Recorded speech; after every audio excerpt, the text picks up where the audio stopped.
அம்மா கர்மங்களை கடக்க கருவறையை தந்தவள், உருவத்தை வளர்க்க ஊட்டி உண்டவள்,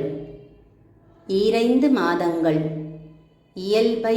மறந்தவள், ஈன்றெடுக்கும் போது இறப்பை கண்டவள், செந்நீரோடு பிறந்த பிள்ளைகளை பன்னீர் தூவி வளர்த்தவள், வெந்நீர் போன்ற வாழ்க்கையிலும் கண்ணீரோடு காத்தவள், கஷ்டங்கள் நஷ்டங்கள் காலத்தை கடந்தவள், கால் கடுக்க நடந்து வந்து கால் காசு சேர்த்தவள், வெயிலோ மழையோ வயிறார சமைத்தவள், சோதனைகள் வந்த போதும் சுறுசுறுப்பாய் சுற்றியவள், பெற்றோரையும் பெரியோரையும் பற்றோடு பார்த்தவள், உற்றாரையும் உறவினரையும் ஒன்றாக சேர்த்தவள், தானங்கள் பல செய்து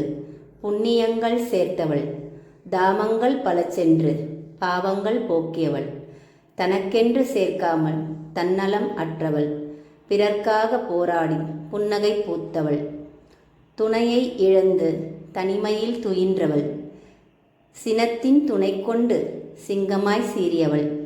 நோய் நொடியிலும் நடமாடி ஜெயிப்பவள், மூப்பின் விளிம்பிலும் முகம் மலர்ந்து சிரிப்பவள். தாயே, உன் திருவடியை தினம் போற்ற வேண்டும், திருமாலின் திருவடியில் நீ சேர வேண்டும்.